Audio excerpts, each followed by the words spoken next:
I'm pouring about 30 mils of the pre-mixed resin into little containers for me to add colour into later. And now I'm adding sparkles, little container of sparkles, and some fabulous Rez Star dust, which creates another type of shimmer and sparkle too. In total, I mixed up 2 cups of resin, and I chose to use Mad Resin. I love Mad Resin. It's my favourite resin to work with. It dries so clear and so hard, and it's so versatile. I'm a massive advocate for Mad Resin. I don't sell it or anything, it just is my favourite resin. Anyway, my silicone mat that I'm just pouring into now, I got from Kmart. It was really reasonably priced, and it's such a versatile tool too. You can use it for lots of things. I've poured just about all of the resin, probably left about 1/4 of a cup in the jug, and now just making sure that I'm getting it all the way around the mat and ensuring that I'm going to push it into all of the edges so that it's nicely covered. And I'm being mindful that when the crushed glass and crushed mirror goes in, it will push the resin height up, just like when you hop in the bath water goes up on the sides too. So I'm just moving that resin around, really enjoying myself because I love playing with resin, as most people who play with resin love playing with resin.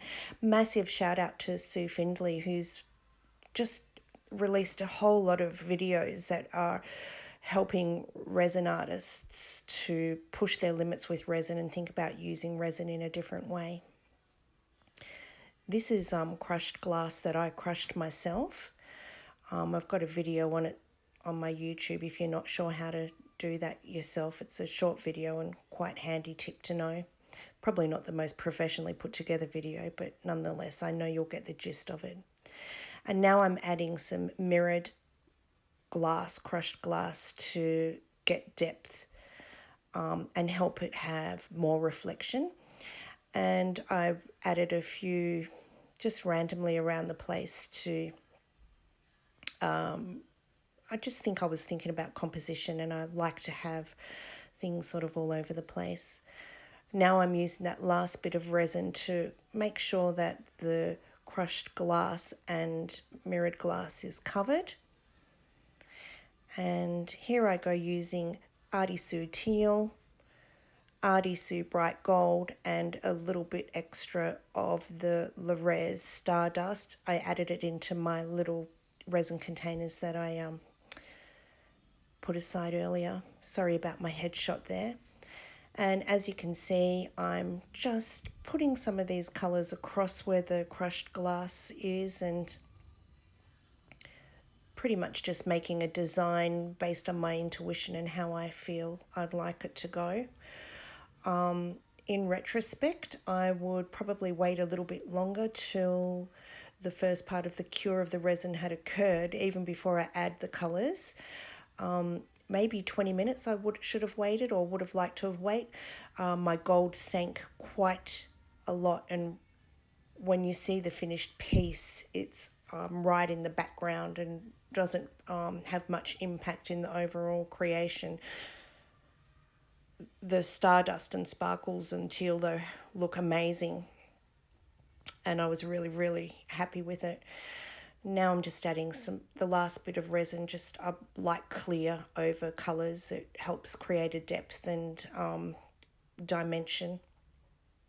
And now I'm just using up the last bit, and as you can see, it's a little bit heavier in the sparkle, and because the sparkle has sunk right to the bottom of the jug where it was sitting, so I could get some extra effect with that, which sort of got lost in the curing anyhow, but was still fun to do.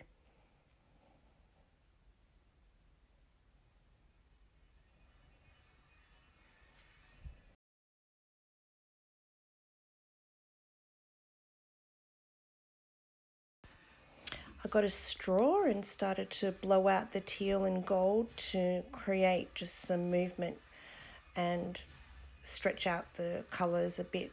And I was being mindful to keep a level of translucency in the resin, because the feature of this bent resin and sculpture is it being see-through, and I'm really looking forward to using it at night and having candles behind it look so sparkly in the end, as you'll see later on.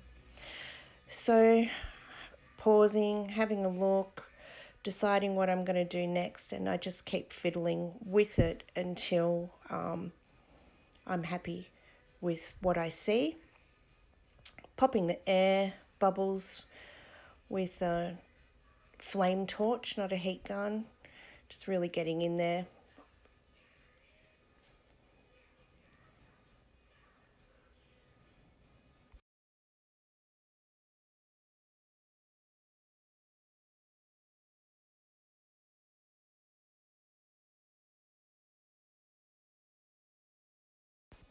So that period of contemplation, I was just thinking about what I was going to do next, and as you can see, I'm armed with the straw, adding some more teal and gold, and I'm just going to blow that out a bit more. And it's really fun doing this part. I've thought about leaving the crushed clear, but I wanted to have some colours through it, and I'm really glad that I did push it in because it's so interesting when it's up in the light, seeing those colours flicking through the crushed glasses.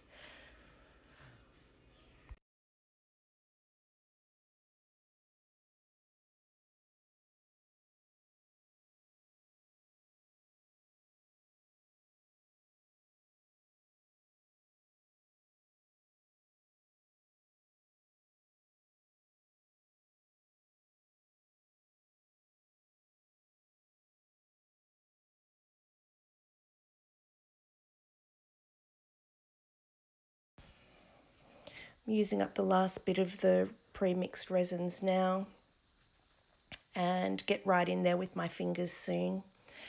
I don't know if I've said this, but please go over to Sue Finley's channel. She's got some amazing inspirational pieces there where she teaches you how to make pieces like this and other amazing ways of using resin aside from just traditional resin art where we pour it out onto a substrate and enjoy the colors and the interactions.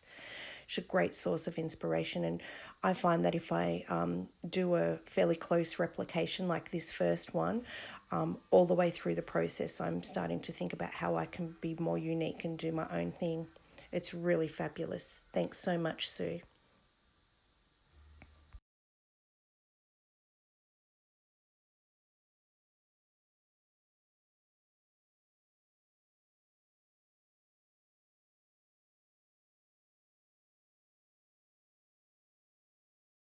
So I've just about finished, and in a moment you'll see that I've placed a box over this because I am outside and it's a hot day. So I placed a box to prevent any dust from getting into it, and I continue to check that during the curing process. So I can tell it's time to go because see, it's touch dry here but still quite bendy. There's a fair bit of heat underneath, which is interesting. So it's time to put our cans under as Sue taught us and get this into shape. I've got a few places where there's some gibbly bits, but what I'll do is that once this is all in its shape, I'll get a paintbrush and just give it a thin coat of resin, just like a top coat. It's looking nice, isn't it? Do you see all those sparkles? I'm going to put a candle behind mine. Oh boy, the struggle was real.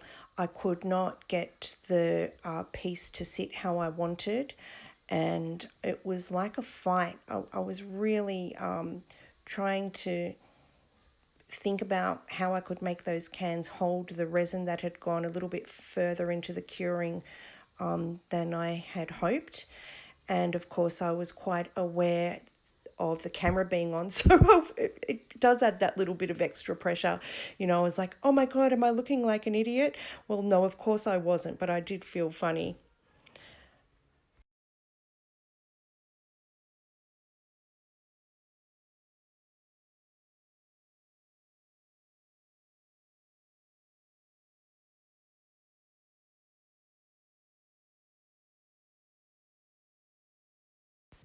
I decided to get my heat gun out and zap it up a bit in the hope that it would make the resin a bit more bendable and work with me. Alas, it didn't, and the fight and struggle continued.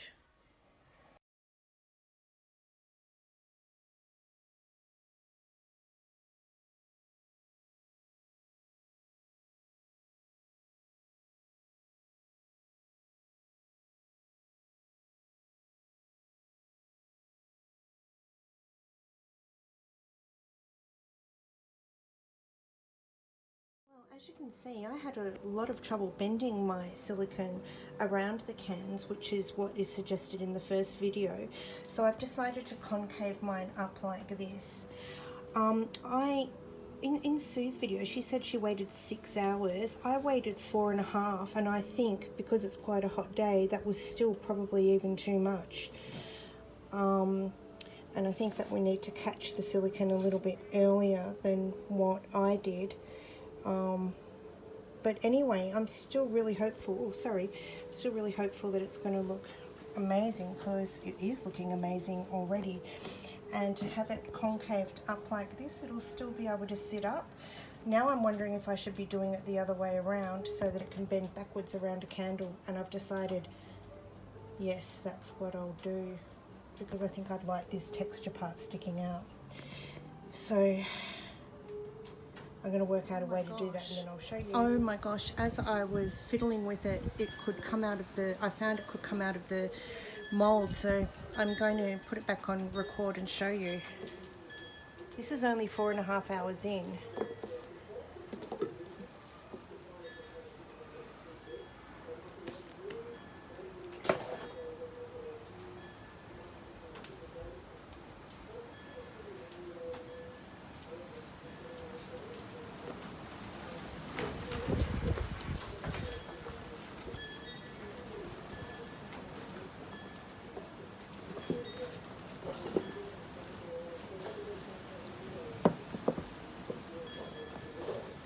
And look, it's really hard to bend.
This is how I've decided to help it mold.